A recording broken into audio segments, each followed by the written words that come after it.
김 팀장님, 솔직히 말해주세요. 당신도 저처럼 실패한 사람 아닌가요? 카페 안의 시선들이 저에게 쏠렸습니다. 민재 도련님의 목소리가 너무 컸거든요. VIP를 지키지 못한 경호원이 저를 지킨다고요? 웃기지 않나요? 주변 사람들이 수군거리기 시작했어요. 누군가가 핸드폰으로 동영상을 찍는 것도 보였습니다. 5년 전에 사람이 죽었죠? 당신 담당일 때요. 그래서 아버지가 당신을 주워왔잖아요. 가슴이 무너져 내렸습니다. 모든 게 들통났어요. 실패한 경호원이 실패한 도련님을 지킨다고요? 이게 뭔 코미디예요? 저는 아무 말도 할 수 없었습니다. 변명할 것도 반박할 것도 없었거든요. 모든 게 사실이었으니까요. 눈물이 차올랐습니다. 55살 남자가 사람들 앞에서 울고 있는 거였어요. 민재 도련님이 일어나 나가셨습니다. 저는 혼자 남았어요. 수치심에 고개를 들 수 없었습니다. 하지만 그들은 몰랐습니다. 이 모든 모욕이 저를 더 강하게 만들 거라는 걸요. 그리고 진짜 이야기는 이제부터 시작이라는 것을요. 이야기를 시작하기 전에 구독과 좋아요를 부탁드립니다. 구독과 좋아요는 영상 제작에 많은 도움과 힘이 됩니다. 안녕하세요. 저는 김도윤입니다. 나이는 52이고 재벌가 전담 경호원으로 일하고 있습니다. 특전사 출신이라고 하면 사람들은 대부분 강인한 모습을 떠올리시죠. 그런데 제가 가장 힘든 순간은 폭력이 필요한 때가 아니었습니다. 바로 지금처럼 아무것도 할 수 없이 지켜만 봐야 하는 순간이었어요. 오늘 아침도 평소와 다르지 않게 시작되었습니다. 오전 6시에 일어나 간단한 운동을 마치고 7시 반에 차민재 도련님 거주지로 향했어요. 그런데 현관에서부터 무언가 분위기가 달랐습니다. 도련님께서 아직 안 나오셨네요. 평소라면 벌써 현관문이 열리고 민재 도련님의 차가운 인사가 들려올 시간이었거든요. 그런데 오늘은 조용했습니다. 너무 조용해서 오히려 불안했어요. 문득 어제 저녁 차 회장님께서 하신 말씀이 떠올랐습니다. 내일 민재에게 전달할 서류가 있네. 자네가 직접 건네주도록 하게. 그때는 단순한 업무 지시라고 생각했어요. 하지만 지금 돌이켜보니 회장님의 표정이 평소보다 굳어 있었습니다. 뭔가 중요한 결정을 내린 사람의 얼굴이었죠. 현관문이 열렸습니다. 민재 도련님이 나타났어요. 평소와 달리 얼굴이 창백했습니다. 손에는 두꺼운 봉투를 들고 계셨고요. 김 팀장님, 목소리도 평소보다 낮았습니다. 뭔가 큰 충격을 받은 사람의 목소리였어요. 네, 도련님. 이게 뭔지 아세요? 민재 도련님이 봉투를 들어 보이셨습니다. 미국 비자 서류라는 게 금방 눈에 들어왔어요. 그 순간 모든 게 이해되었습니다. 유학 서류인 것 같습니다. 유학이라고 하셨네요. 민재 도련님이 쓴웃음을 지으셨어요. 그 웃음 속에는 분노와 체념이 섞여 있었습니다. 저는 이걸 추방이라고 부르고 싶은데요. 그 말을 들은 순간 가슴이 먹먹해졌습니다. 제가 특전사 시절부터 지금까지 수많은 위험한 상황을 겪어왔지만 이런 무력감은 처음이었어요. 민재 도련님은 27살입니다. 성인이죠. 그런데 자신의 인생을 결정할 권리조차 없으셨어요. 아버지의 일방적인 결정에 따라 먼 나라로 떠나야 하는 상황이었습니다. 언제까지 준비하라고 하셨습니까? 오늘 오후 3시 비행기요. 시계를 보니 오전 9시였습니다. 6시간.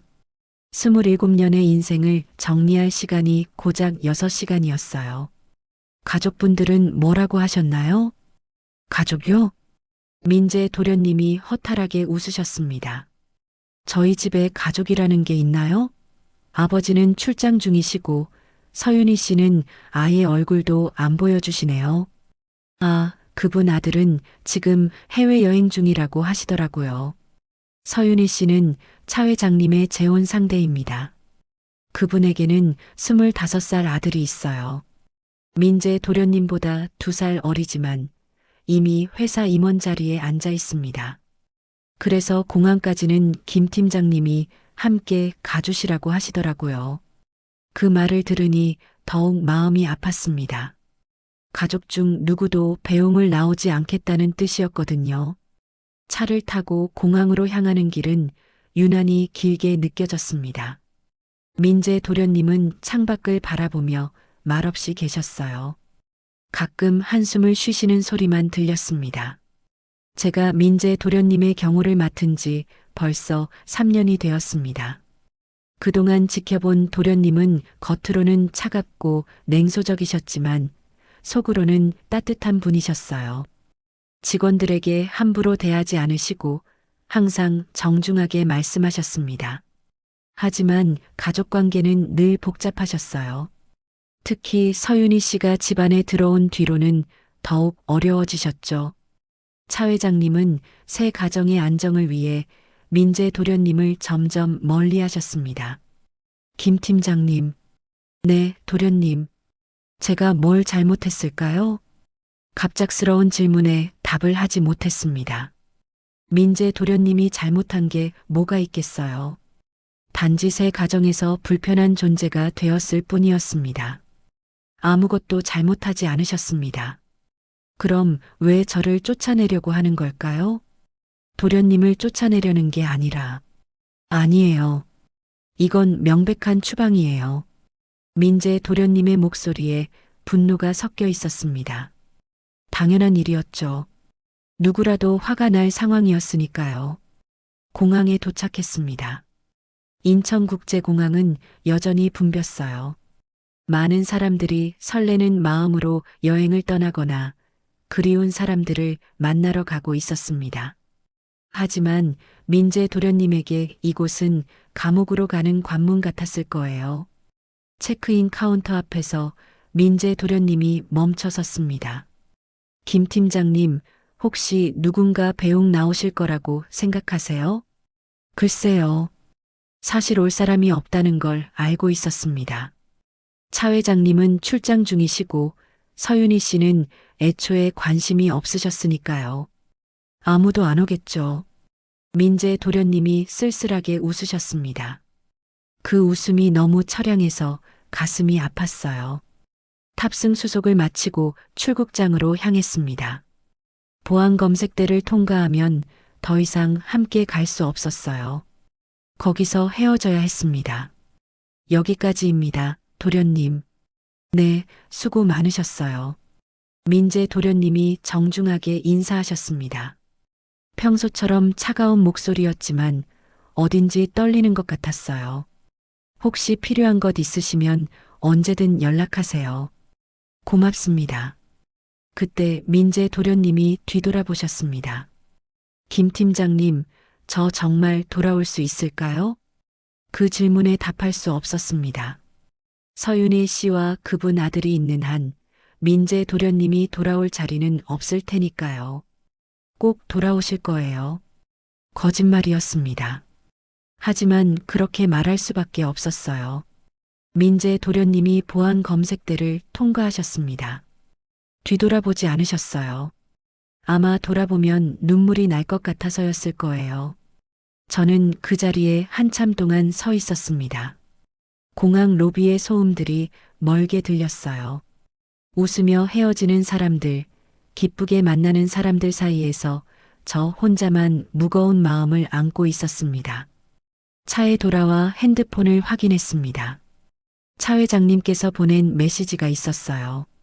수고했네. 앞으로는 다른 업무를 맡게 될 것이네. 그 순간 깨달았습니다. 민재 도련님이 떠나시면서 제 역할도 끝났다는 걸요. 3년간 함께했던 시간이 이렇게 끝나는구나 싶어 허탈했습니다. 집으로 돌아가는 길에 라디오에서 뉴스가 나왔습니다. 젊은 층 해외 이민 급증이라는 제목이었어요.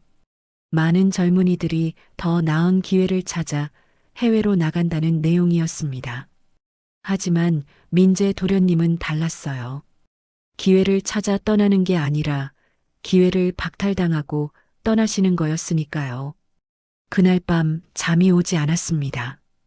계속 민재 도련님 생각이 났어요. 지금쯤 비행기 안에서 어떤 기분이실까 하고요.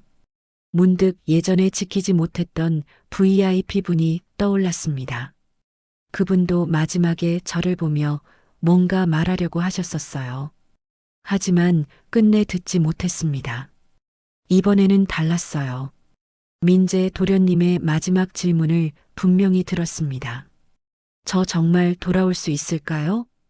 그 질문에 대한 답을 찾아야겠다고 생각했습니다. 제가 할 수 있는 일이 무엇인지 찾아야겠다고요. 왜냐하면 저는 끝까지 남는 사람이 되기로 했거든요. 이번에는 절대 포기하지 않겠다고 마음먹었습니다. 로스앤젤레스 국제공항에 도착한 것은 현지 시간으로 오후 2시였습니다. 14시간의 비행이었죠. 민재 도련님과 저는 함께 입국장을 빠져나왔어요. 사실 저도 미국에 오게 될 줄은 몰랐습니다. 공항에서 민재 도련님을 배웅한 뒤 집으로 돌아갔는데 차 회장님께서 전화를 주셨거든요. 자네도 함께 가게. 민재가 안정될 때까지만. 그렇게 해서 다음날 비행기표를 받았습니다. 급작스러운 일이었지만 저에게는 다행이었어요. 민재 도련님을 혼자 보낼 수가 없었거든요. 공항 출구에서 민재 도련님이 멈춰 섰습니다. 마중 나올 사람을 기다리고 계신 것 같았어요. 하지만 아무도 오지 않았습니다. 김 팀장님. 네, 도련님. 혹시 누가 마중 나온다고 들으셨나요? 아니요. 별다른 연락은 없었습니다. 민재 도련님의 얼굴이 굳어졌습니다. 이미 예상하셨겠지만 막상 현실이 되니 충격이었을 거예요. 택시를 타고 시내로 향했습니다. 창밖으로 보이는 풍경은 낯설었어요. 넓은 도로, 야자수, 끝없이 펼쳐진 주택가. 한국과는 완전히 다른 세상이었습니다. 어디로 가시겠습니까? 택시 기사가 물었습니다. 민재 도련님이 당황하셨어요. 갈 곳이 정해져 있지 않았던 거죠.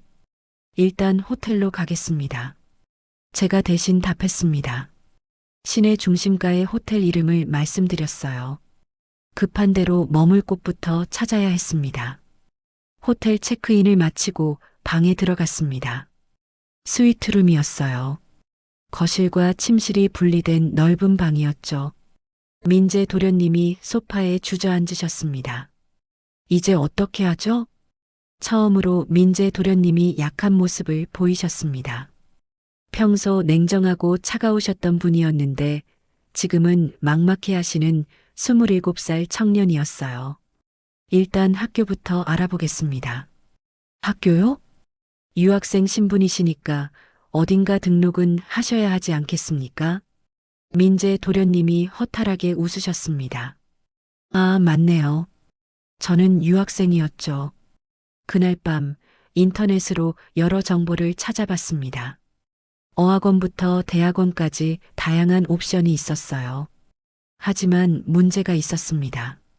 대부분 미리 준비해야 하는 것들이 많았거든요. 다음 날 아침 민재 도련님이 전화를 받으셨습니다. 한국에서 온 전화였어요. 잠시 후 얼굴이 창백해지셨습니다. 뭔 일이세요? 아버지 비서실에서 연락이 왔네요. 앞으로 모든 지원이 중단된다고 하더라고요. 모든 지원이요? 생활비, 학비, 심지어 이 호텔비까지. 일주일 후부터는 스스로 해결하라네요. 그 순간 상황이 심각하다는 걸 깨달았습니다. 단순한 유학이 아니었어요. 정말로 혼자 살아남으라는 뜻이었거든요. 그럼 저희가 뭔가 준비를 해야겠네요. 우리가요? 민재 도련님이 저를 쳐다보셨습니다. 그 시선이 차가웠어요. 김 팀장님, 솔직히 말씀해 주세요. 아버지께서 뭐라고 하셨나요? 그냥 안정될 때까지 함께 있으라고. 정말 그게 다예요? 민재 도련님의 목소리에 의심이 섞여 있었습니다. 당연한 일이었죠. 갑자기 경호원까지 따라온 게 이상할 수밖에 없었으니까요. 혹시 제가 무슨 짓을 할까봐 걱정되시는 건 아닐까요? 그런 게 아닙니다. 아니에요. 분명히 그런 거예요. 저를 감시하라고 하신 거죠? 민재 도련님이 일어나셨습니다. 화가 나신 것 같았어요. 김 팀장님, 죄송하지만 이제 그만 돌아가세요. 도련님, 저는 혼자 할 수 있어요. 아니, 혼자 해야죠. 아버지께서 원하시는 것도 그거잖아요. 그 말을 들으니 가슴이 아팠습니다. 하지만 민재 도련님 입장에서는 당연한 생각이었어요. 저도 아버지가 보낸 사람이었으니까요. 알겠습니다. 하지만 며칠만 더 시간을 주세요. 왜요? 최소한 안전한 곳에 정착하실 때까지는 곁에 있고 싶습니다. 민재 도련님이 잠시 망설이셨습니다. 그러더니 고개를 끄덕이셨어요. 일주일만요. 일주일 후에는 꼭 돌아가세요. 다음 날부터 바쁘게 움직였습니다. 먼저 장기간 머물 수 있는 숙소를 찾아봤어요. 호텔은 너무 비쌌거든요. 한인타운을 중심으로 여러 곳을 둘러봤습니다. 그런데 문제가 생겼습니다. 대부분의 임대업소에서 보증금과 신용기록을 요구했어요. 갑자기 온 외국인에게는 쉽지 않은 조건들이었죠. 이상하네요. 돈은 있는데 집을 구할 수가 없어요. 민재 도련님이 답답해 하셨습니다. 한국에서는 돈만 있으면 어디든 살 수 있었거든요. 조금 더 찾아보겠습니다. 결국 한인 교민이 운영하는 쉐어하우스를 찾았습니다. 조건은 까다롭지 않았지만 여러 사람이 함께 사는 곳이었어요. 민재 도련님에게는 익숙하지 않은 환경이었죠. 여기서 살라고요? 임시로라도 필요합니다. 다른 곳을 계속 찾아보시면서요. 민재 도련님이 한숨을 쉬셨습니다. 재벌가 도련님이 쉐어하우스에서 사신다니 상상도 못했던 일이었을 거예요. 그날 저녁 마지막 문제가 생겼습니다. 제 숙소 문제였어요. 민재 도련님은 쉐어하우스에 들어가시는데 저는 갈 곳이 없었거든요. 김 팀장님은 어떻게 하실 거예요? 저는 따로 해결하겠습니다. 돈은 있으세요? 순간 당황했습니다. 저도 급하게 온 터라 많은 준비를 하지 못했거든요. 회사 카드는 있었지만 언제까지 쓸 수 있을지 확신이 없었어요. 일단은 괜찮습니다. 거짓말이었습니다. 사실 저도 막막했어요. 하지만 민재 도련님 앞에서 약한 모습을 보일 수는 없었습니다. 그날 밤 저렴한 모텔에서 하룻밤을 보냈습니다. 침대에 누워 천장을 바라보며 생각했어요. 과연 제가 여기서 뭘 할 수 있을까 하고요. 민재 도련님은 저를 아버지의 감시자라고 생각하고 계셨습니다. 틀린 말은 아니었어요. 분명히 차 회장님은 제게 다른 역할을 기대하고 계셨을 테니까요. 하지만 저에게는 다른 생각이 있었습니다. 민재 도련님을 진짜로 도와드리고 싶었어요. 감시가 아니라 보호 말이에요. 문제는 민재 도련님이 제 도움을 원하지 않으신다는 것이었습니다. 당연한 일이었죠. 아버지가 보낸 사람을 누가 믿겠어요. 그래도 포기할 수는 없었습니다. 일주일이라는 시간 동안 뭔가 해야 했어요. 최소한 민재 도련님이 안전하게 정착하실 수 있도록 도와드려야 했습니다. 다음 날 아침 민재 도련님께 전화를 드렸습니다. 혹시 일자리 구하는 것도 도와드릴까요? 일자리요? 돈이 필요하시잖아요. 잠시 침묵이 흘렀습니다. 그러더니 민재 도련님이 말씀하셨어요. 그럴 필요 없어요. 제가 알아서 하겠습니다. 전화가 끊어졌습니다. 예상했던 대답이었지만 여전히 아쉬웠어요. 그날 오후 한인타운을 걸으며 여러 가게를 둘러봤습니다. 혹시 도움이 될 만한 정보가 있을까 해서였어요. 그런데 한 카페에서 민재 도련님을 봤습니다. 구직 관련 서류를 보고 계셨어요. 하지만 표정이 좋지 않았습니다. 뭔가 막히는 게 있는 것 같았거든요. 저는 멀리서 지켜봤습니다. 다가가고 싶었지만 민재 도련님이 원하지 않으신다는 걸 알고 있었어요. 그 순간 깨달았습니다. 제가 정말 쓸모없는 사람이 되었다는 걸요. 보호해야 할 사람은 제 도움을 거부하시고 저는 아무것도 할 수 없었습니다.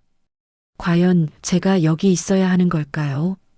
민재 도련님에게는 저도 또 다른 짐일 수도 있겠다는 생각이 들었습니다. 일주일이 지났습니다. 민재 도련님께 약속했던 기간이었어요. 하지만 돌아가지 못했습니다. 아니, 돌아갈 수 없었다고 하는 게 맞겠네요. 문제는 돈이었습니다. 회사 카드가 정지되었거든요. 차 회장님 측에서 모든 지원을 중단한다고 했을 때 그 안에 저도 포함되어 있었던 거죠. 김 팀장님, 아직 안 가셨네요? 민재 도련님이 쉐어하우스 앞에서 저를 마주치셨습니다. 제가 근처 모텔에서 나오는 걸 보신 거예요. 죄송합니다. 조금 더 시간이 필요할 것 같습니다. 혹시 무슨 일 있으세요? 아니요. 별일 없습니다. 거짓말이었습니다. 저도 막막한 상황이었거든요. 한국으로 돌아갈 항공료조차 없었으니까요. 그날부터 본격적인 생존이 시작되었습니다. 한인타운 곳곳을 돌아다니며 일자리를 찾았어요. 영어가 서툰 저에게는 선택의 여지가 많지 않았습니다. 첫 번째 일은 한인마트의 야간 경비였습니다. 불법적인 면이 있었지만 어쩔 수 없었어요. 비자 상태도 애매하고 당장 먹고 살 돈이 필요했거든요. 밤에는 경비를 서고 낮에는 청소 일을 했습니다. 사무실 건물 청소였어요.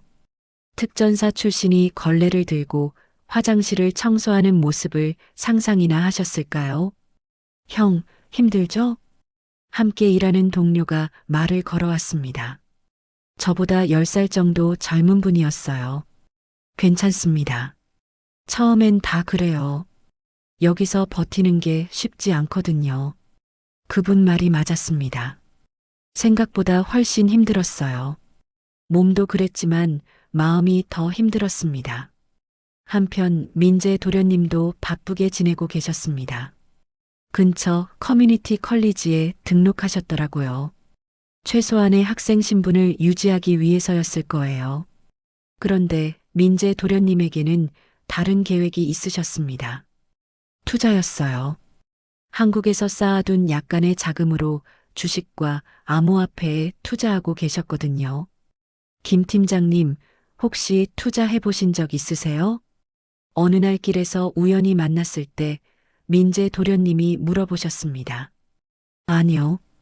제겐 그런 여유가 없었습니다. 아, 그렇군요. 민재 도련님이 잠시 멈칫하셨습니다. 제 처지를 눈치채신 것 같았어요. 혹시 지금 어디서 일하고 계세요? 여러 곳에서 조금씩 합니다. 구체적으로 말씀드리지 않았습니다. 부끄러웠거든요. 재벌가 경호원이 불법 경비를 선다니 말이 안 되는 상황이었으니까요. 며칠 후 민재 도련님의 투자가 성과를 내기 시작했습니다. 암호화폐 시장이 급등한 덕분이었어요. 그분의 분석력과 직감이 적중한 거죠. 김 팀장님, 제가 돈을 좀 벌었어요. 기뻐하시는 모습을 보니 저도 기분이 좋았습니다. 적어도 한 분은 잘 되고 계시는 거니까요. 축하드립니다. 그런데 말이에요. 민재 도련님이 망설이셨습니다. 뭔가 조언이 필요한데 한국에는 물어볼 사람이 없어요. 아버지한테는 연락하기 싫고요. 그때 깨달았습니다. 민재 도련님도 혼자라는 걸요. 나이는 젊지만 의지할 사람이 없으시다는 걸 말이에요. 제가 도움이 될까요? 투자 얘기는 아니고요. 그냥 앞으로 어떻게 살아야 할지가 고민이에요. 처음으로 민재 도련님이 진솔한 얘기를 하셨습니다. 평소의 차가운 모습이 아니라 불안해하는 젊은이의 모습이었어요. 천천히 생각하시면 됩니다. 아직 시간은 많으니까요. 시간이 많다고요? 저는 벌써 27이에요. 27은 아직 젊습니다. 김 팀장님은 쉰둘에 여기서 뭐하고 계세요? 날카로운 질문이었습니다. 답하기 어려웠어요. 저도 뭘 하고 있는지 확실하지 않았거든요. 저는 제 할 일을 하고 있습니다. 할 일이요? 저를 감시하는 일 말씀하시는 거예요? 그런 게 아닙니다. 그럼 뭐예요? 민재 도련님의 목소리에 짜증이 섞여 있었습니다. 당연한 일이었어요. 저의 애매한 태도가 답답하셨을 거니까요. 그날 밤 경비를 서면서 많은 생각을 했습니다. 정말 제가 여기서 뭘 하고 있는 건지 모르겠더라고요. 일주일이 더 지났습니다. 그러던 어느 날 민재 도련님이 다급하게 연락을 주셨습니다. 김 팀장님, 지금 어디세요? 청소 일하고 있습니다. 왜요? 좀 급한 일이 생겼어요. 혹시 시간 되시면 어떤 일인가요? 투자한 돈에 문제가 생겼어요. 사기를 당한 것 같아요. 그 순간 모든 게 명확해졌습니다.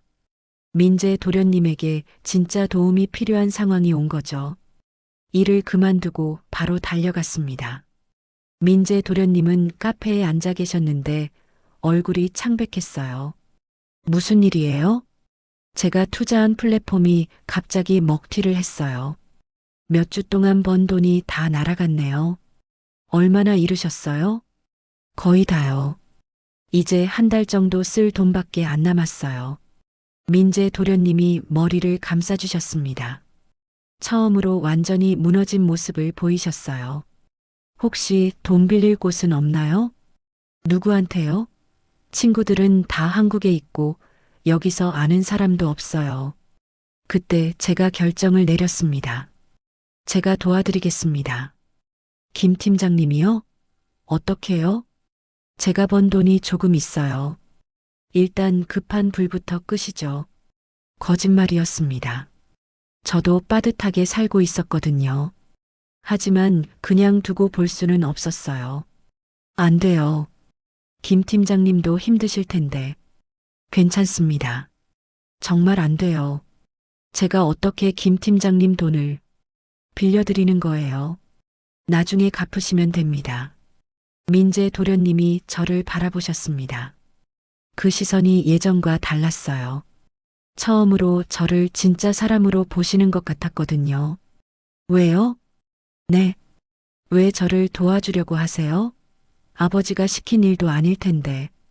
정말 어려운 질문이었습니다. 저도 정확한 이유를 모르겠더라고요. 그냥 마음이 그랬어요. 그냥 혼자 두고 싶지 않아서요. 민재 도련님이 한참 동안 말없이 계셨습니다. 그러더니 조용히 고개를 끄덕이셨어요. 고맙습니다. 처음으로 진심으로 하시는 감사 인사였습니다. 그날부터 상황이 바뀌었습니다. 민재 도련님이 저를 대하는 태도가 달라지셨어요. 감시자가 아니라 함께 버티는 동반자로 보시기 시작한 거죠. 김 팀장님, 제가 요리 배웠어요. 요리요? 집세 아끼려고 룸메이트들이랑 돌아가면서 해먹기로 했거든요. 민재 도련님이 웃으시며 말씀하셨습니다. 예전 같으면 상상도 못할 일이었어요. 맛있게 드세요. 김 팀장님도 같이 드시죠. 어차피 많이 만들었어요. 그렇게 처음으로 함께 식사를 했습니다. 재벌가 도련님이 만든 라면이었지만 그 어떤 고급 요리보다 맛있었어요. 하지만 제 선택에는 대가가 따랐습니다. 민재 도련님께 돈을 빌려드리면서 제 생활이 더욱 어려워진 거죠. 하루에 두 끼만 먹게 되었고 모텔비도 밀리기 시작했어요. 어느 날 밤 경비를 서다가 쓰러졌습니다. 며칠 제대로 못 먹은 탓이었어요. 병원에 가고 싶었지만 돈이 없었습니다. 그 모습을 민재 도련님이 보셨습니다. 우연히 지나가시다가 저를 발견하신 거죠. 김 팀장님, 괜찮으세요? 네, 괜찮습니다. 어디 아프신 거 아니에요? 제가 비틀거리는 걸 보고 걱정하고 계셨어요. 그냥 조금 피곤해서 그래요. 병원에 가보시죠. 아니에요. 괜찮습니다. 하지만 민재 도련님은 제 말을 듣지 않으셨습니다. 강제로 병원에 데려가셨어요. 검사 결과는 단순한 영양실조였습니다. 의사가 제대로 먹지 않으면 위험할 수 있다고 했어요. 병원에서 나오는 길에 민재 도련님이 물어보셨습니다. 김 팀장님, 정말 괜찮으세요? 네. 거짓말하지 마세요. 제가 다 봤어요. 그때서야 제 처지를 들키고 말았습니다. 더 이상 숨길 수 없었어요. 죄송합니다. 뭐가 죄송해요? 민재 도련님의 목소리가 떨리고 계셨습니다. 제가 김 팀장님을 이렇게 만든 거네요. 그 순간 깨달았습니다. 우리가 진짜 전우가 되었다는 걸요. 서로를 진짜로 걱정하는 사이가 된 거죠. 하지만 현실은 여전히 냉혹했습니다. 돈은 없고 앞으로의 계획도 없었어요. 우리는 어둠 속에서 서로만 의지하고 있는 상황이었습니다. 그래도 혼자는 아니었어요. 적어도 그것만으로도 버틸 수 있을 것 같았습니다. 한국에서 소식이 왔습니다. 민재 도련님께 온 이메일이었어요. 발신인은 차 회장님의 비서실이었습니다. 그날 오후 민재 도련님이 카페에서 저를 불러내셨습니다. 얼굴이 흑빛이었어요. 손에는 핸드폰을 꽉 쥐고 계셨습니다. 김 팀장님, 이거 보세요. 핸드폰 화면을 보여주셨습니다. 한국경제신문 기사였어요. 제목이 눈에 들어왔습니다. 차민호 상무, 차세대 경영진 합류. 글로벌 사업 총괄 예정. 차민호. 서윤희 씨의 아들이었습니다. 민재 도련님보다 2살 어린 25살이었죠. 이게 뭔 뜻인지 아시죠? 민재 도련님의 목소리가 떨리고 있었습니다. 도련님, 제자리가 없어진 거예요. 완전히. 기사를 자세히 읽어보니 상황이 명확했습니다. 차민호가 이사회에 정식으로 선임되었고 앞으로 해외 사업을 총괄할 예정이라고 나와 있었어요. 사실상 후계자로 지명된 거죠. 이제 정말 끝이네요. 민재 도련님이 허탈하게 웃으셨습니다. 그 웃음이 너무 쓸쓸해서 가슴이 아팠어요. 아직 포기하실 때가 아닙니다. 포기하지 말라고요? 뭘 포기하지 말라는 거예요? 민재 도련님의 목소리가 높아졌습니다. 주변 사람들이 쳐다봤어요. 여기서 뭘 할 수 있다는 거예요? 저는 아무것도 없어요. 돈도 학벌도 연줄도 없다고요. 그때 제 핸드폰이 울렸습니다. 한국에서 온 전화였어요. 번호를 보니 옛 동료였습니다. 경호업계에서 함께 일했던 분이었죠. 잠시만 받겠습니다. 전화를 받았습니다. 도윤아, 잘 지내냐? 네, 형님. 안녕하세요. 소식 들었다. 미국에 있다며? 네, 그렇습니다. 그런데 말이야. 동료의 목소리가 조심스러워졌습니다. 혹시 내가 예전에 담당했던 VIP 사건 기억나지? 순간 가슴이 철렁했습니다. 그 사건 얘기였어요. 제 인생에서 가장 치명적인 실패였죠. 왜 그러세요? 요즘 업계에서 그 얘기가 나오고 있어. 너 때문에 그분이 돌아가셨다고. 전화가 끊어졌습니다. 손이 떨렸어요. 그 사건은 제가 평생 짊어져야 할 십자가였습니다. 5년 전이었어요. 제가 담당했던 VIP가 테러에 당해 사망하셨습니다. 제가 한순간 방심한 사이에 일어난 일이었어요. 그 뒤로 저는 경호업계에서 사실상 매장되었습니다. 차 회장님이 저를 고용한 것도 그 때문이었어요. 다른 회사에서 받아주지 않았거든요. 감사해야 할 일이었지만 동시에 상처이기도 했습니다. 김 팀장님, 누구 전화였어요? 민재 도련님이 물어보셨습니다. 표정이 이상하다는 걸 눈치채신 거죠. 그냥 옛 동료였습니다. 뭔 일 있으세요? 안색이 안 좋은데. 아니에요. 별일 없어요. 거짓말이었습니다. 마음이 무너지고 있었어요. 과거의 실패가 다시 저를 괴롭히고 있었습니다. 그날 밤 잠이 오지 않았습니다. 계속 5년 전 그날이 떠올랐어요. 제가 조금만 더 조심했다면 그분은 살 수 있었을 텐데요. 다음 날 아침 민재 도련님께서 또 연락을 주셨습니다. 김 팀장님 만날 수 있을까요? 얘기할 게 있어요. 카페에서 만났습니다. 민재 도련님의 표정이 어제와 달랐어요. 뭔가 결심을 하신 것 같았습니다. 김 팀장님, 저 혼자 해보려고요. 뭘 혼자 하시겠다는 거예요? 모든 걸요. 이제 정말 독립해서 살아보려고 합니다.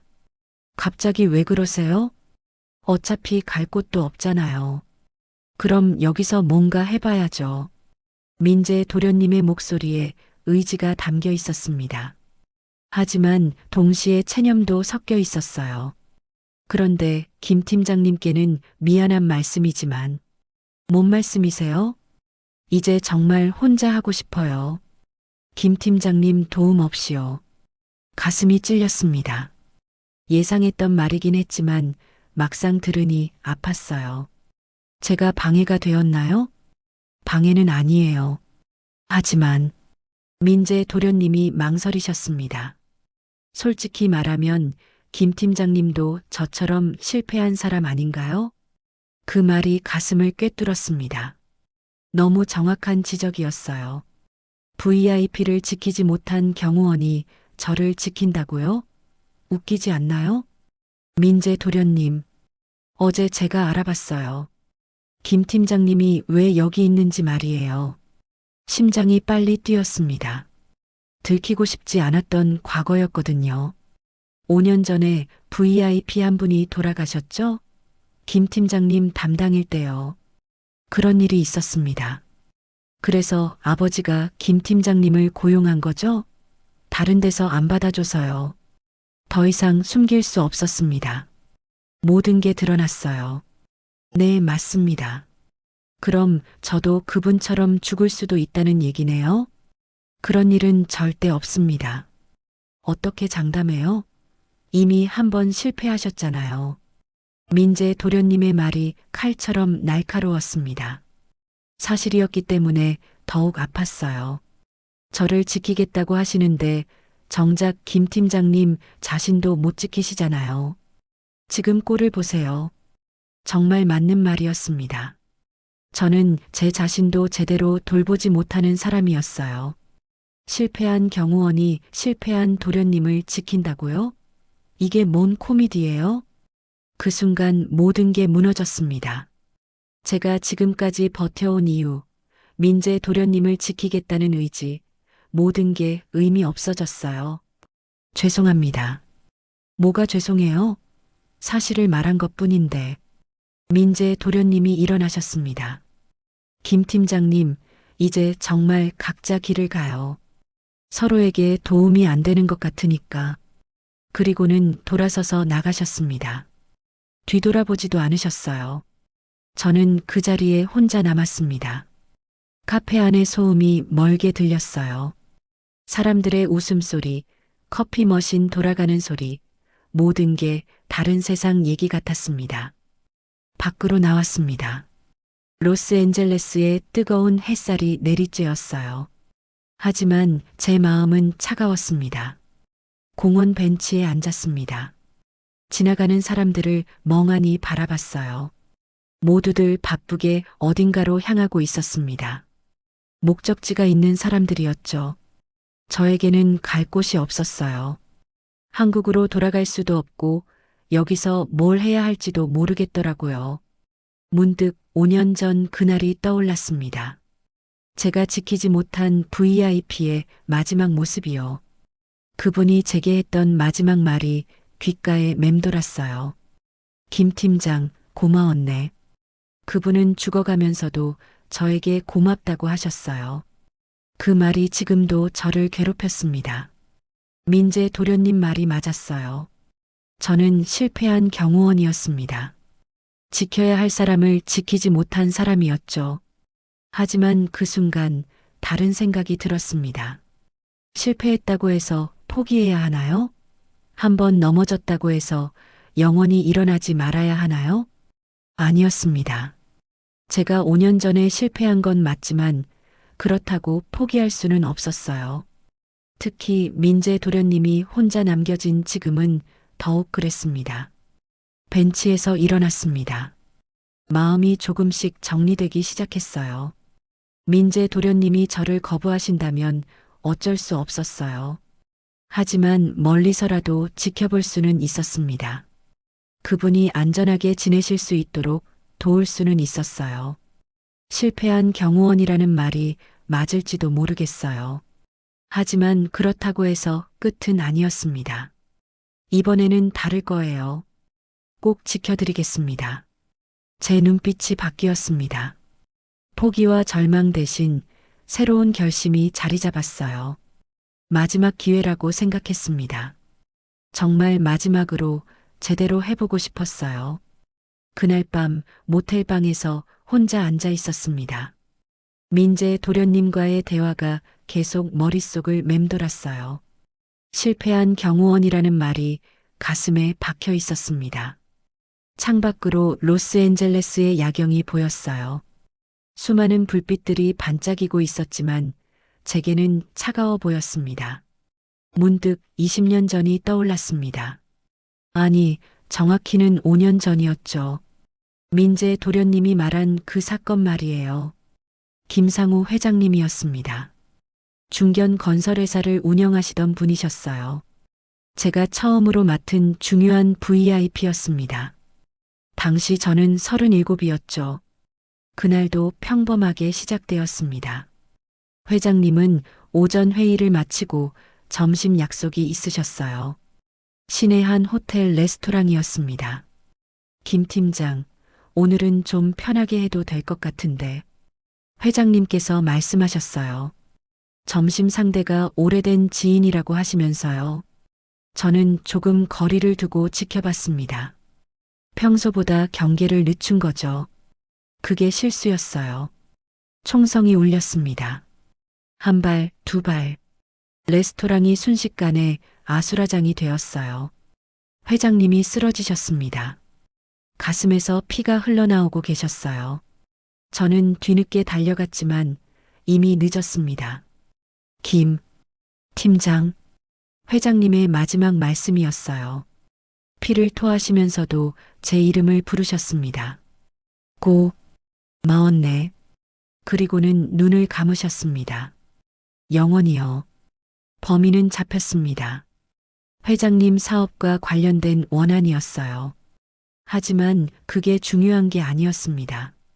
제가 회장님을 지키지 못했다는 사실이 중요했어요. 장례식 날 회장님 부인께서 저를 보셨습니다.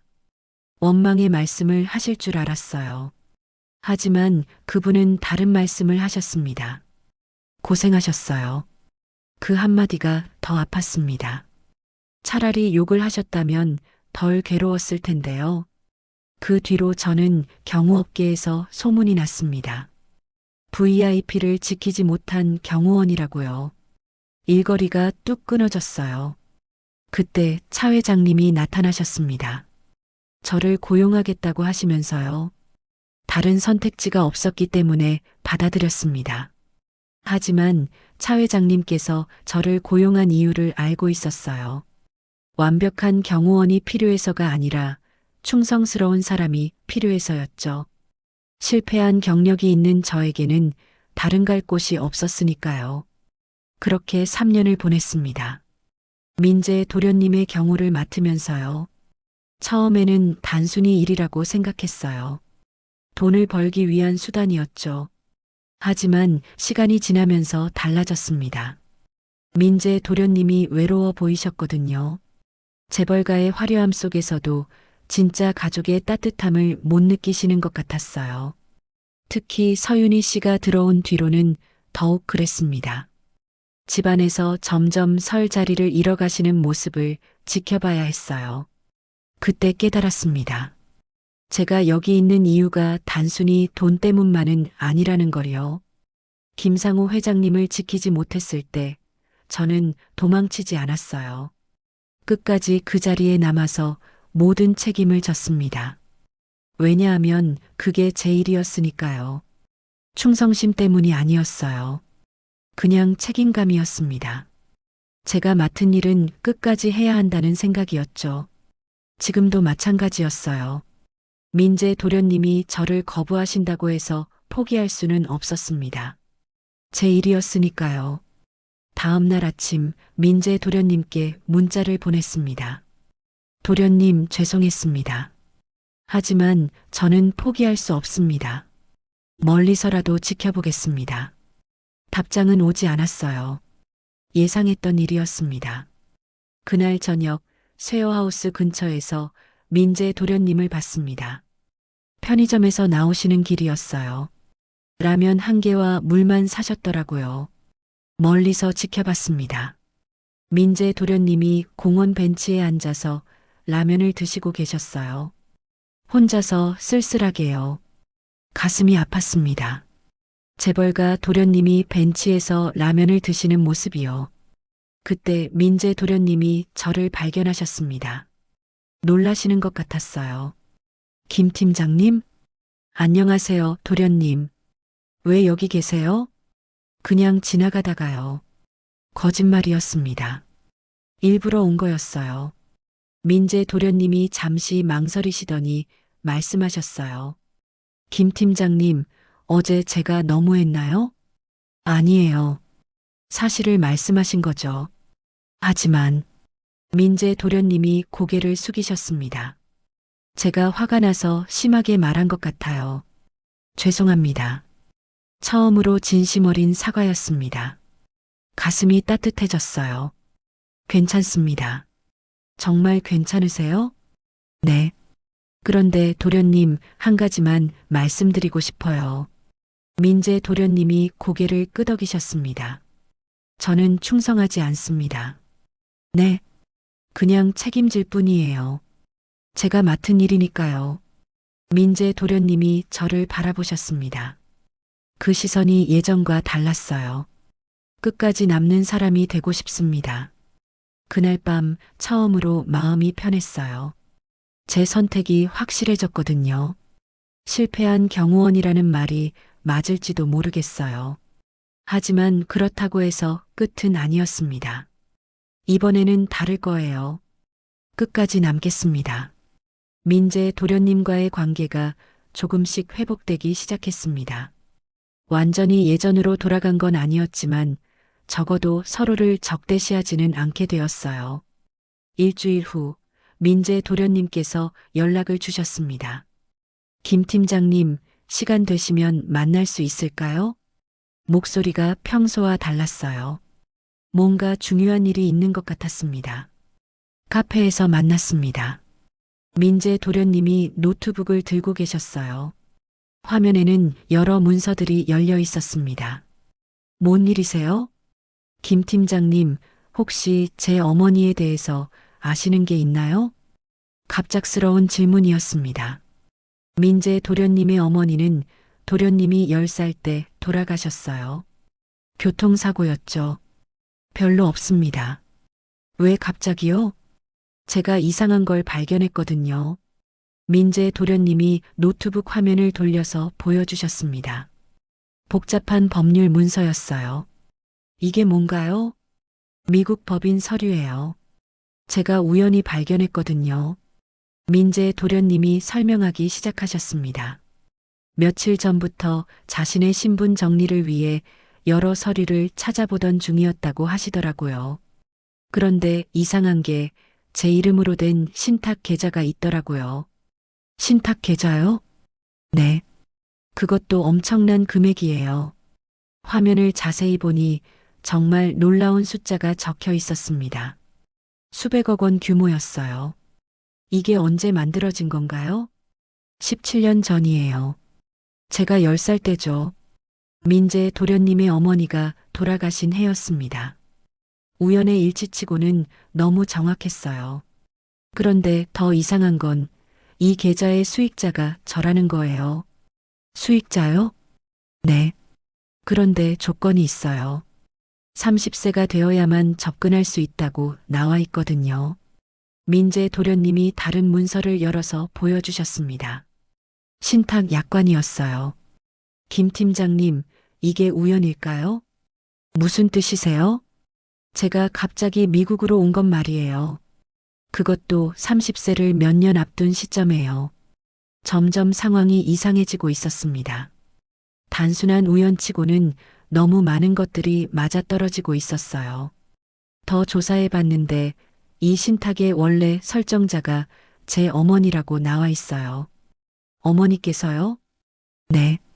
그런데 제가 기억하기로는 어머니는 그렇게 큰 돈을 가지고 계시지 않았거든요. 민재 도련님이 또 다른 문서를 보여주셨습니다. 이번에는 부동산 관련 서류였어요. 이것도 봐주세요.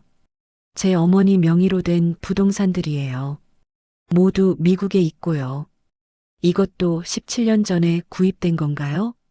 그런 것도 있고 더 오래된 것도 있어요. 제가 태어나기 전부터 있던 것도 있고요. 민재 도련님의 표정이 심각해졌습니다. 김 팀장님, 혹시 제 어머니가 어떤 분이셨는지 아세요? 잘 모릅니다. 왜요? 저도 잘 몰랐거든요. 어릴 때 돌아가셔서요. 민재 도련님이 한숨을 쉬셨습니다. 그런데 이 서류들을 보니까 어머니가 생각보다 대단한 분이셨던 것 같아요.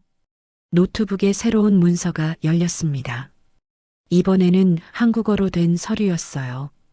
이건 뭔가요? 어머니의 학력 증명서예요.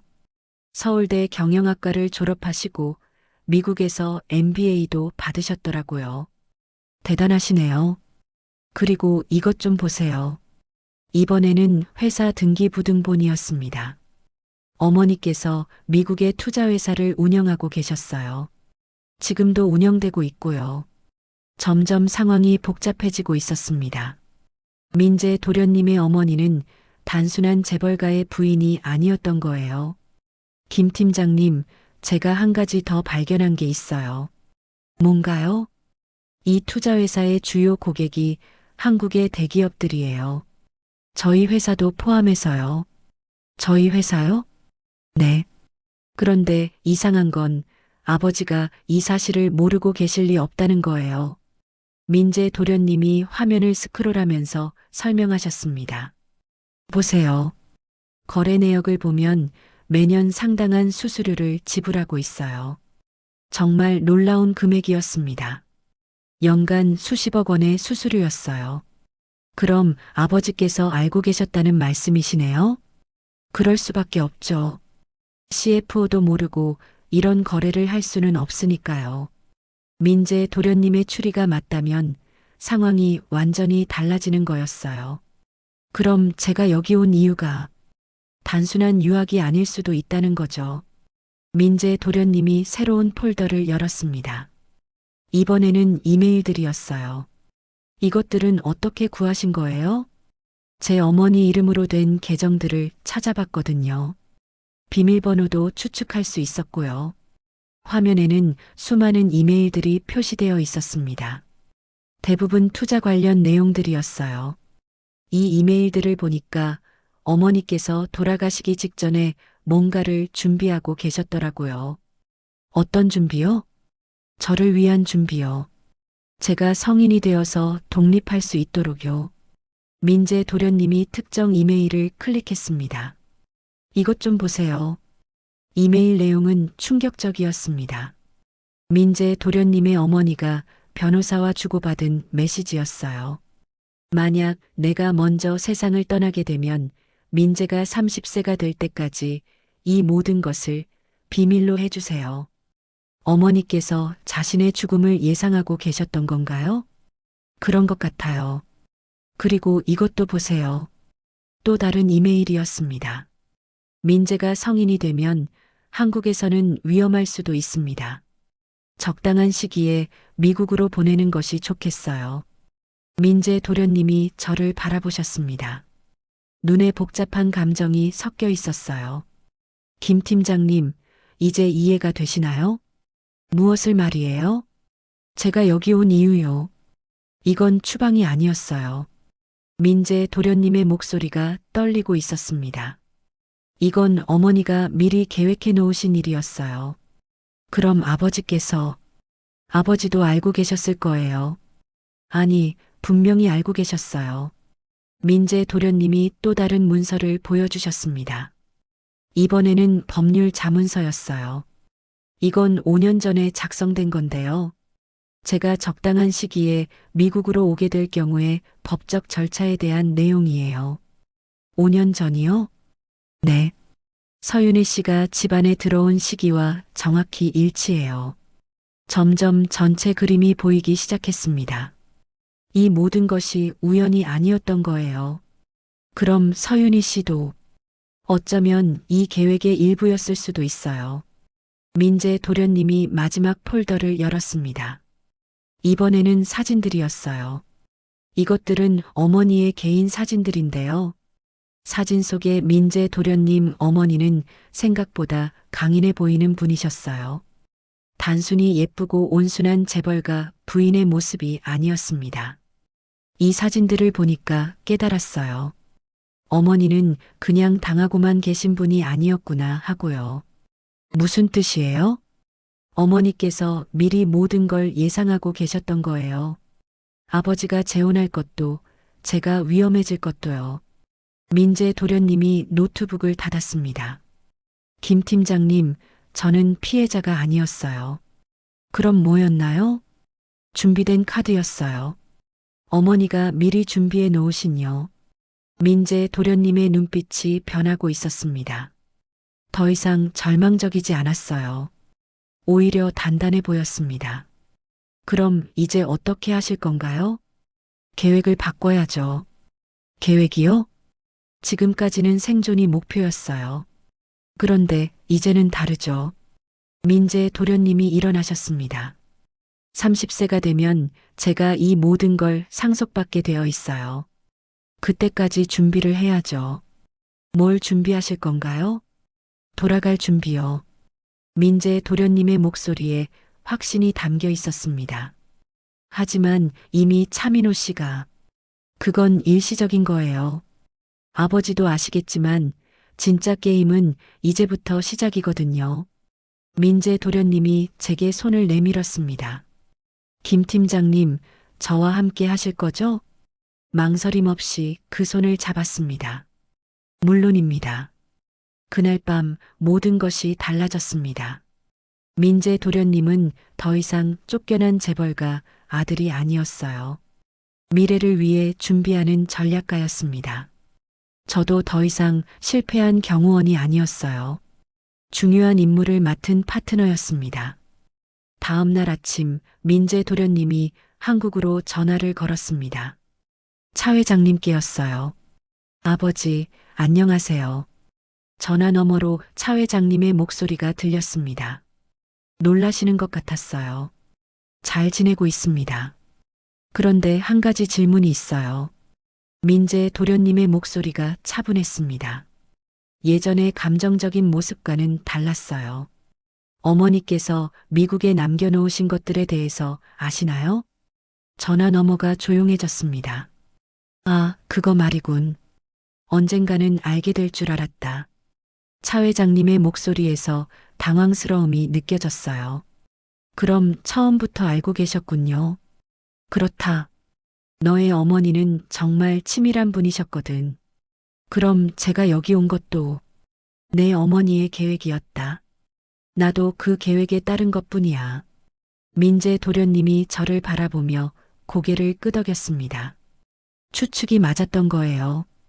그럼 서윤희 씨도 그분도 이 계획의 일부였다. 모든 게 너의 어머니가 예상한 시나리오야. 정말 놀라운 반전이었습니다. 지금까지 일어난 모든 일들이 17년 전에 이미 계획된 것이었던 거예요.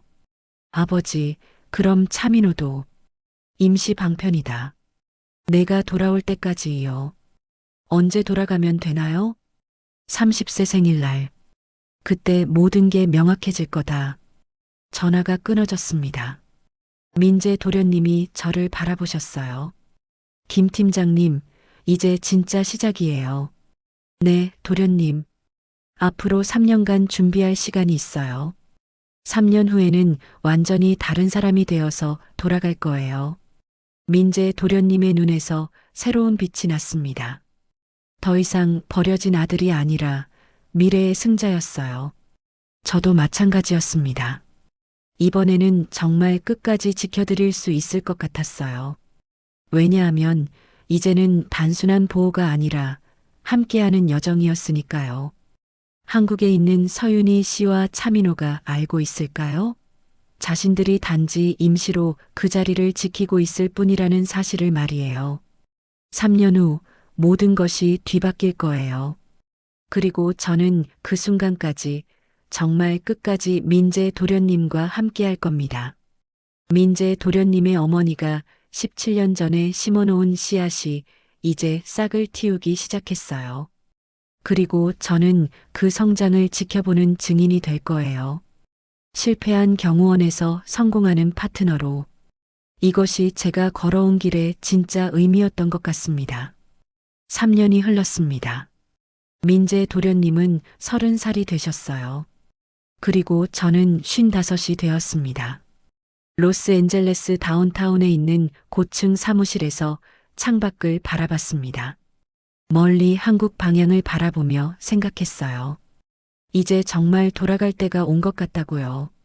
지난 3년 동안 많은 것이 바뀌었습니다. 민재 도련님은 더 이상 쫓겨난 재벌가 아들이 아니셨어요. 성공한 투자자가 되셨습니다. 어머니께서 남겨주신 자산을 바탕으로 투자 회사를 확장하셨어요.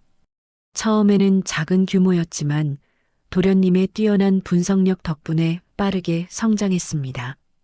김 팀장님, 준비 다 되셨나요? 민재 도련님이 책상에서 일어나시며 물어보셨습니다. 오늘은 한국으로 돌아가는 날이었어요.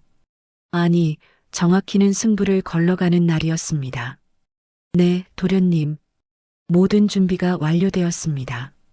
지난 몇 달 동안 저희는 돌아갈 준비를 해왔습니다. 단순히 짐을 싸는 게 아니라 전략을 준비한 거였어요. 민재 도련님의 투자 회사는 이제 한국 본사와 맞먹을 정도로 컸습니다. 특히 해외 자산 규모는 본사를 넘어서고 있었어요. 이사회에서 깜짝 놀라겠네요. 민재 도련님이 미소를 지으셨습니다. 3년 전에 상처받은 모습과는 완전히 달랐어요. 이제는 진짜 경영자의 모습이셨습니다. 저도 많이 변했습니다. 더 이상 실패한 경호원이 아니었어요. 민재 도련님의 개인 보안 책임자였습니다. 공식 경호원이 아닌 완전히 독립된 파트너로서요. 김 팀장님, 이번에는 정말 끝까지 지켜주실 거죠? 물론입니다. 이번에는 확신이 있었어요. 3년 동안 함께 준비해온 결과였습니다. 더 이상 혼자가 아니었고, 더 이상 방어만 하는 입장도 아니었거든요. 인천공항에 도착했을 때 기자들이 몰려들었습니다. 민재 도련님의 귀국 소식이 이미 알려진 거였어요. 차민재 씨, 3년 만에 돌아오신 소감이 어떠세요? 해외 투자 성과에 대해 한 말씀 해주세요. 아버님과의 관계는 어떻게 정리하실 예정인가요? 질문이 쏟아졌지만 민재 도련님은 침착하셨어요. 모든 질문에 대한 답은 이사회에서 드리겠습니다. 짧고 명확한 답변이었어요. 더 이상 감정에 휘둘리지 않으시는 모습이었습니다. 공항에서 나오니 차 회장님이 기다리고 계셨습니다. 3년 만에 보는 얼굴이었어요. 많이 늙어 보이셨습니다. 아버지, 민재야 고생했구나. 부자간의 인사는 담담했습니다. 과거의 감정적 대립은 사라져 있었어요. 서윤혜 씨와 민호는 어떻게 지내고 있나요? 잘 지내고 있다. 내가 돌아온다는 소식에 조금 당황하긴 했지만 차 회장님이 쓴웃음을 지으셨습니다. 상황을 잘 알고 계시는 것 같았어요. 회사로 향하는 길에서 민재 도련님이 저에게 말씀하셨습니다. 김 팀장님, 긴장 안 하세요? 아니요. 이번에는 다릅니다. 정말 그랬어요. 3년 전과는 완전히 다른 기분이었습니다.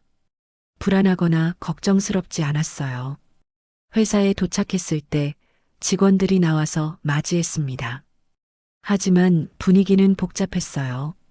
어떤 이들은 환영하는 듯 했고 어떤 이들은 어색해 했습니다. 도련님 환영합니다.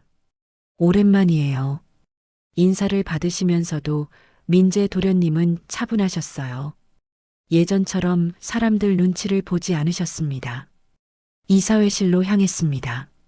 오늘이 진짜 승부의 날이었어요. 민재 도련님이 본격적으로 경영권을 주장하실 예정이었습니다. 이사회실 문 앞에서 멈춰 섰습니다. 민재 도련님이 저를 바라보셨어요. 김 팀장님, 여기서 기다려주세요. 네, 도련님. 문이 열리고 민재 도련님이 들어가셨습니다.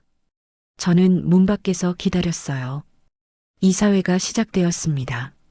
문 너머로 목소리들이 들렸어요. 때로는 조용했고, 때로는 격렬했습니다. 민재 전무의 제안을 검토해 보겠습니다. 해외 자산 현황이 정말 놀랍네요. 이건 예상하지 못했습니다. 시간이 흘러갔습니다. 2시간, 3시간. 저는 계속 그 자리에 서 있었어요. 문득 5년 전이 떠올랐습니다. 김상호 회장님을 지키지 못했던 그날 말이에요. 그때도 저는 문 밖에 서 있었습니다. 하지만 결국 늦었었죠. 이번에는 달랐습니다. 민재 도련님은 혼자가 아니셨어요. 충분히 준비되어 있었고 저도 더 나은 보호자가 되어 있었습니다. 잠깐 외부인 출입을 막아야 합니다. 누군가 이사회실로 들어오려고 했습니다. 서윤희 씨의 측근들이었어요. 뭔가 방해하려는 것 같았습니다. 죄송합니다. 지금은 이사회가 진행 중입니다. 제가 막아섰습니다. 예전 같았으면 주춤했을 텐데 이번에는 확신이 있었어요. 누구시길래 막습니까? 민재 전무의 개인 보안 담당자입니다. 보안 담당자요? 웃기지 마세요. 하지만 저는 물러서지 않았습니다. 민재 도련님이 안전하게 이사회를 마칠 때까지 지켜야 했어요. 1시간이 더 지났습니다. 드디어 이사회실 문이 열렸어요. 민재 도련님이 나오셨습니다. 얼굴에 미소가 있었어요. 어떻게 되셨나요? 통과되었어요. 축하드립니다. 민재 도련님의 제안이 받아들여진 거였어요. 해외 사업 총괄 이사로 정식 선임되셨고 경영권의 상당 부분을 회복하셨습니다. 차 회장님도 나오셨습니다. 얼굴이 복잡해 보이셨어요. 민재야, 정말 많이 컸구나. 3년 동안 배운 게 많습니다. 앞으로도 잘 부탁한다. 이상했습니다. 차 회장님이 민재 도련님께 부탁하시는 거였어요. 입장이 완전히 바뀐 거죠. 회사를 나올 때 서윤희 씨와 차민호를 봤습니다. 둘 다 당황해 보였어요. 예상하지 못했던 결과였을 거예요. 민재야, 축하한다. 서윤희 씨가 억지로 웃으며 인사하셨습니다. 고맙습니다. 앞으로 잘 부탁드릴게요. 민재 도련님도 정중하게 답하셨어요. 더 이상 적개심은 없어 보였습니다. 차에서 민재 도련님이 말씀하셨어요. 김 팀장님, 이번에 정말 지켜주셨네요. 당연한 일입니다. 5년 전과는 다르죠?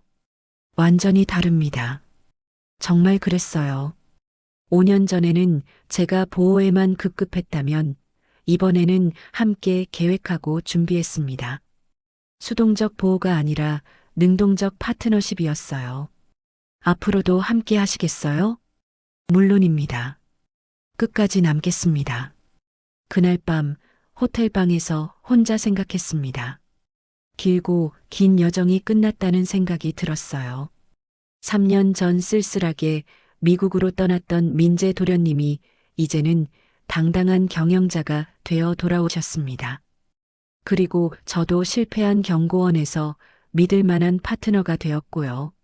무엇보다 중요한 건 이번에는 끝까지 지켜냈다는 사실이었습니다. 포기하지 않고 도망치지 않고 정말 끝까지 함께 했어요. 김상우 회장님께 했던 약속을 이제야 지킨 것 같았습니다. 늦었지만 진짜 지켜낸 남자가 되었어요. 창밖으로 서울의 야경이 보였습니다. 3년 전 로스앤젤레스에서 바라보던 불빛들과는 다른 느낌이었어요. 이제는 제가 속한 곳의 불빛이었습니다. 핸드폰이 울렸습니다. 민재 도련님께서 보낸 메시지였어요. 김 팀장님, 정말 고생하셨습니다. 내일부터는 새로운 시작이에요. 그렇습니다.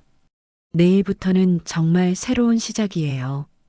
더 이상 과거의 실패에 매이지 않고 앞으로의 성공을 만들어갈 거예요. 잠들기 전 마지막으로 생각했습니다. 끝까지 남는 사람이 되겠다고 다짐했던 그 마음을 지켰다고요. 이번에는 정말 지켜냈다고요. 그리고 이제는 혼자가 아니었어요. 진짜 동반자가 생겼습니다. 함께 걸어갈 길이 생겼어요. 마음이 편해졌습니다. 드디어 안도할 수 있었어요. 정말 긴 여정이었지만 후회는 없었습니다. 오히려 감사했어요. 이 모든 일들이 저를 더 나은 사람으로 만들어줬으니까요. 내일 아침에 일어나면 새로운 하루가 시작될 거예요. 그리고 저는 여전히 민재 도련님 곁에 서 있을 겁니다. 끝까지 남는 사람으로서 말이에요. 6개월이 지났습니다. 민재 도련님은 이제 정말 다른 사람이 되셨어요. 회사에서의 위치도 확고해졌고 무엇보다 마음이 평온해 보이셨습니다. 오늘도 평범한 아침이었어요. 민재 도련님은 일찍 출근하셨고 저는 평소처럼 뒤따라갔습니다. 하지만 예전과는 분위기가 많이 달랐어요. 김 팀장님, 오늘 시간 되시면 얘기 좀 해요. 점심시간에 민재 도련님이 말씀하셨습니다. 뭔가 중요한 이야기인 것 같았어요. 회사 근처 조용한 카페에서 만났습니다. 민재 도련님이 커피를 마시며 천천히 말씀하기 시작하셨어요. 김 팀장님, 저 이제 괜찮은 것 같아요. 무엇이 말이에요? 모든 게요. 가족 문제도 회사 일도. 이제 혼자서도 충분히 할 수 있을 것 같아요. 민재 도련님의 목소리가 차분했습니다. 예전에 불안하거나 화나 있던 모습은 찾아볼 수 없었어요. 그동안 정말 고마웠어요. 김 팀장님 덕분에 여기까지 올 수 있었어요. 가슴이 뭉클해졌습니다. 4년 동안 함께한 시간들이 떠올랐거든요. 그런데 한 가지 제안이 있어요. 어떤 제안이세요? 이제 정식으로 우리 회사에서 일하지 않으시겠어요? 보안이사로 말이에요. 정말 뜻밖의 제안이었습니다. 민재 도련님이 저에게 임원 자리를 제안하고 계시는 거였어요. 제가 보안이사요? 네. 김 팀장님만한 사람이 어디 있겠어요. 잠시 생각했습니다. 좋은 제안이었어요. 안정된 자리였고 앞으로의 인생을 보장받을 수 있었습니다. 하지만 마음 한편으로는 다른 생각이 들었어요. 도련님, 감사한 제안이지만 정중히 거절하겠습니다. 왜요? 이제 지킬 사람은 너 하나면 충분해요. 민재 도련님이 놀라신 표정을 지으셨어요. 무슨 뜻이에요? 도련님은 이제 혼자서도 충분히 잘하실 거예요. 더 이상 누군가가 뒤에서 지켜줄 필요가 없어요. 정말 그랬습니다. 민재 도련님은 4년 전에 그 상처받은 청년이 아니셨어요. 이제는 진짜 어른이 되셨습니다. 그럼 김 팀장님은 어떻게 하실 거예요? 저만의 길을 찾아보려고요. 사실 구체적인 계획은 없었어요. 하지만 확실한 건 이제 제 역할이 끝났다는 거였습니다. 정말 가시는 거예요? 네. 하지만 필요하시면 언제든 연락하세요. 민재 도련님이 잠시 말이 없으셨어요. 그러더니 조용히 고개를 끄덕이셨습니다. 알겠어요. 그동안 정말 고마웠어요. 저야말로 고마웠습니다. 진심이었어요. 민재 도련님 덕분에 저도 많이 배웠고 성장할 수 있었거든요. 마지막 날 회사를 떠날 때였습니다. 직원들이 나와서 인사해 주셨어요. 4년 동안 함께 일했던 분들이었습니다. 김 팀장님, 수고 많으셨어요. 건강하세요. 가끔 소식 전해주세요. 따뜻한 인사들이었어요. 가슴이 뜨거워졌습니다. 민재 도련님도 나오셨어요. 회사 앞에서 마지막 인사를 나눴습니다. 김 팀장님, 진짜 마지막이네요. 네, 도련님. 혹시 후회 안 하세요? 전혀요. 오히려 뿌듯해요. 정말 그랬어요. 제가 해야 할 일을 다 했다는 생각이 들었거든요. 그럼 이제 정말 안녕히 가세요. 민재 도련님이 깊게 고개를 숙여 인사하셨어요. 저도 마찬가지로 인사를 드렸습니다. 돌아서서 걸어가는데 뒤에서 목소리가 들렸어요. 김 팀장님, 아니 김 아저씨.